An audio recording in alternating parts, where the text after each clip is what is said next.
right, so the journey we're taking today is, well, it's pretty fascinating. It's about how evolution forces us to choose a partner. Right. And then how psychology determines if we can, actually stand to live with them long term. Exactly. We're doing a deep dive into these deeply programmed systems that govern that initial attraction. And then, and this is the crucial part, how we maintain those bonds for life. We pulled together some great sources, moving from hard biology right into emotional systems. And to really get it, you have to start at the bedrock. We have to go back to 1972, to Robert Trivers. Okay. He formalized this concept called parental investment theory, or just PI. And really, if you want to know why we choose the way we choose, PI is the answer. So break that down for us. What is PI in simple terms? PI is basically any resource, so time, energy, food that's spent on raising offspring and increases their chances of survival. Okay, that makes sense. But here's the key. That same investment reduces the parent's ability to invest in any other offspring. And the big insight, the whole game changer, is that this investment is almost never symmetrical between the sexes. Right, which means the sex that invests less, and that's typically the male, whose contribution can be, very quick, is often free to go find more mating opportunities. While the sex that invests more, typically the female, gestation, nursing, all of it, she becomes the selective one. Exactly. That asymmetry dictates the entire mating landscape. It just imposes completely different selective pressures on males and females. The higher investing sex becomes the choosier sex. And the lower investing sex evolves to be more competitive, more eager to mate. Precisely. And the foundational evidence for this whole idea comes from, well, not the most glamorous of study subjects. No, not at all. It comes from the fruit fly, Drosophila melanogaster. The fruit fly. Yep. Bateman's work way back in 1948 with marked fruit flies. It gives us, I think, the clearest picture of this asymmetry. He measured two things: mating success, MS. And reproductive success, RS. Exactly. And the sheer biological mechanics of these flies are just fascinating. They really illustrate the point perfectly. So let's unpack that fruit fly reality for a second. Well, the males have these impressive spiky hairs called claspers. They use them to, firmly attach to the female during mating. Right. But the real key to the asymmetry is the female's biology. They're polyandrous, which just means they mate multiple times, and they can store millions of viable sperm in this organ called the spermatozoa. For days at a time. The source actually says it can puzzle the outcomes of a following orderly mating. Which sounds like a real challenge for a male fly trying to ensure paternity. It definitely complicates things for him. But when Bateman tracked the success rates, it just perfectly confirmed what we now call the Bateman gradient. And what's that? It just means that the increase in reproductive payoff from getting more mates was way, way steeper for males than it was for females. So for the male fly, more mates directly translated into a huge spike in offspring. Huge, steep increase, yeah. But for the female fly, after a certain point, more matings didn't really change the outcome that much. Her capacity is limited by making eggs, not by lack of sperm. That is the evolutionary engine right there. That difference drives what we call sexual selection, which comes in two distinct forms. The first one is intrasexual selection. That's the competition among the same sex for mates. Think of it as the struggle for dominance. So physical fights, showing off status. Being the biggest, the strongest, yeah. In human terms, you could think of it as, fitness competitions at the gym or climbing the corporate ladder. And then there's the counterforce to that, which is intersexual selection. And that's all about the choice exerted by the opposite sex. This is what drives the evolution of, say, flashy ornaments or specific behaviors. In our context, this is the discerning swipe on the dating app. It's the trait that catches the eye of the partner you want. And what's so wild is when we move from flies to humans, these predictions from Trivers' PI theory, they hold up incredibly well. You shared that big review of studies across 37 countries. What stands out there is just how universal the findings are. The theory predicts that women, the higher investing sex, will prioritize resources. And men, the lower investing sex, will prioritize cues to fertility. And that is exactly what we see everywhere. So specifically, women universally value cues related to a man's ability to acquire resources more than men value those cues in women. Yes, they prioritize earning capacity, ambition, industriousness. And it's not just about, current wealth, it's about the predictive power of those traits. Will this man be a reliable provider in the future? And the data shows these resource proxies ranked higher than physical attractiveness in 36 out of the 37 cultures. That's right. That makes perfect sense from an investment perspective, but it doesn't does sort of run counter to the modern idea that, love should be blind to the bank account. But hang on.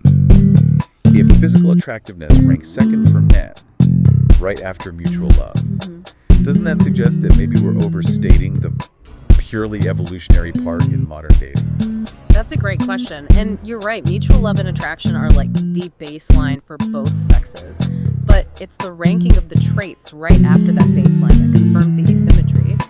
For men, the priority immediately shifts to physical attractiveness and youthfulness. Because those are reliable signals of health and fertility. Exactly. And the data gets so specific here, it's not just attractive. Yeah, the sources get into universal physical cues. They do. They point to the universal male preference for a very specific biometric, the 0.70 waist-to-hip ratio in women. The 0.7 WHR. Yes. And it's cited not just for aesthetics, but because it's a really reliable indicator that a woman's hormonal profile is optimized for reproduction.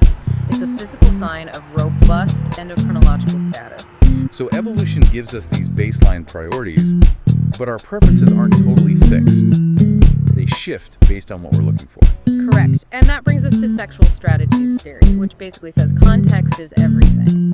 Are you looking for a short-term fling or a long-term partner? Your shopping list changes completely. And for short-term mating, the priorities really shift, especially for women. Oh, absolutely. In short-term contexts, women place a much higher value on so-called good genes cues. Things like physical attractiveness, upper body strength. Exactly. The logic there is, if there's no long-term commitment, the benefit of a short encounter is getting genetically superior material for potential offspring, without having to worry about who's going to provide for them. And men seeking short-term partners. Predictably, they're far less choosy. The investment cost for them is potentially very low. This also forces a distinction between necessities and luxuries in a partner. What do both sexes agree on? Kindness and intelligence. Those are the core necessities for pretty much everyone. The non-negotiables for a functional relationship. But then the trade-offs. And they reflect those deep asymmetrical pressures all over again. Attractiveness is basically a necessity for, gotta have those fertility cues. Right. And status and resources are a necessity for women. Gotta have that provision and security. Okay, this is where it gets really interesting for me. Because there's this huge gap, right? Between what people say they want and what they actually choose. It's massive. Yeah. Let's talk about that big study, the one with over 10,000 people. That compared stated versus revealed preferences. This data is so critical. It exposes the powerful social desirability bias in how we talk about our desires. The study found that everyone, both men and women, underestimated how much weight they really placed on physical attractiveness. So we all want to seem like we're above it. We do, but the size of that underestimation, it wasn't equal. Okay. It was way, way more pronounced for women. The study showed they underestimated the value of traits like attractive, nice body, and sexy. By how much? By an average of 13 ranks. 13 ranks. Wow. That's not a small difference. No, it's a fundamental disconnect.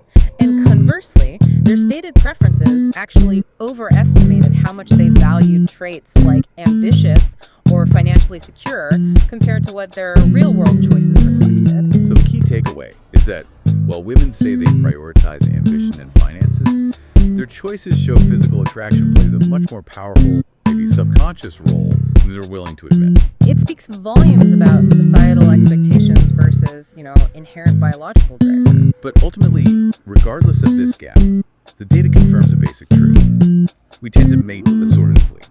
We pair up with partners of similar overall mate value. Right. Mate selection is, at its core, a computational process. We're integrating dozens of criteria: looks, intelligence, status, ambition into one overall score. The sources even mention algorithms, like the Euclidean distance metric, that can effectively model how we do this. It's high-level matchmaking. There's even a nuance among high-value partners. Yes. For high mate value women, when they have to make trade-offs for long-term satisfaction, they often favor partners who increase pair bond security and emotional attunement. Over partners who might just have those purely physical display traits. Exactly. It suggests that while attraction gets you in the door, it's stability that keeps the door locked. That distinction, attraction versus stability, is the perfect bridge. We've covered the evolutionary rules for choosing a mate. But if we match so well on value, why do so many couples fall apart? And that takes us beyond choice and into the emotional operating system of the bond itself.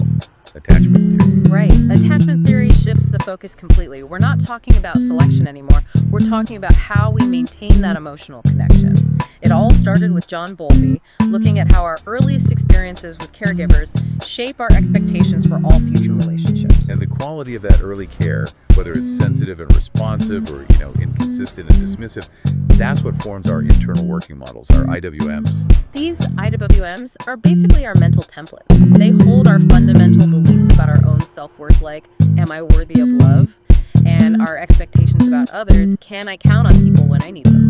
And these models provide this deep continuity straight into our adult romantic lives. A profound continuity. Yes. Okay, let's break down how these play out in the 4 adult attachment styles. The goal for everyone is the secure style. The secure style is the gold standard. These are people who generally have sensitive, responsive care.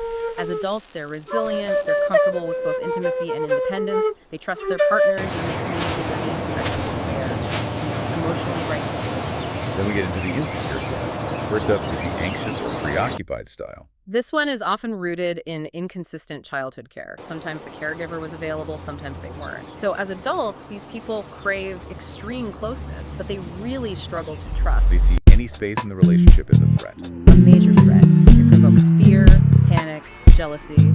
They might even use manipulative tactics like creating drama to try and force that connection and get reassurance. And their typical partner, ironically, is often the avoidance style. That's the notorious anxious avoidant dance. The avoidant or dismissive style, which is often linked to emotionally unavailable caregivers, prefers emotional distance. They learn to suppress their own needs for comfort, and they're just intensely wary of intimacy. So the avoidant partner pulls away when stressed, which confirms the anxious partner's deepest fear of being abandoned. Which causes the anxious partner to pursue even harder. Which confirms the avoidance fear of being smothered, so they pull away even more. It's a miserable, self-perpetuating cycle, and it's the most common dysfunctional pairing. And that brings us to the most complex style, disorganized or fearful avoidant. This style is rooted in a really chaotic childhood, where the caregiver was actually a source of alarm. The source of safety was also the source of fear. As adults, the romantic partner becomes the source of both intense desire and intense fear. They're unpredictable, they struggle to regulate their emotions, and they want closeness, but they don't feel safe receiving it. It's a terrible bind. So since these models can cause so much pain, especially for the insecure styles, how do therapists approach repairing this distress in relationships? Well, the most successful approach we have is emotionally focused therapy, or EFT, developed by Dr. Sue Johnson. It's so effective because it doesn't just focus on behavior, it gets to the underlying attachment needs that are being triggered in those conflicts. How does it work in practice? It helps couples stop that negative cycle by teaching them how to talk about their core fears and unmet needs instead of just reacting with anger or withdrawal. The whole process is about helping clients soften. To move from hostility to vulnerability. Exactly. To drop the aggressive demands and instead express the fear of loss or abandonment or feeling unworthy. And that shift is the pivot point for rebuilding security. It is. Because once that vulnerability is expressed safely, the partner can respond in a new, secure way. And that actually starts to rewrite that negative internal model. We even see this focus on security in parenting interventions, like the circle of security. Right, COS gives parents a visual map. It does. The circle shows the child's need for the parent to be a secure base. At the top of the circle, the parent watches over the child's exploration and supports their independence. At the bottom of the circle, the parent welcomes the child back in for comfort and protection. It helps parents see they're responsible for both the freedom to explore and the security of the harbor. So we've really bridged 2 massive fields today. Yeah. We saw how evolution sets the criteria for our initial attraction, that biological push for resources and fertility cues. And then we saw how attachment dictates the structure and really the satisfaction of the enduring bond. It's the emotional operating system that determines if that long-term investment is even sustainable. So here's something to chew on as you go. The source material shows that the higher metabolic rate in males, which is tied to aggression, competition, all that searching behavior, it actually increases their biological vulnerability to disease and shortens their lifespan compared to females. So if the evolutionary pressure on men literally shortens their lives, how does that inherent subtle biological climate subconsciously factor in to their willingness to commit to the high cost, high reward, emotional demands of a secure, lifelong attachment bond?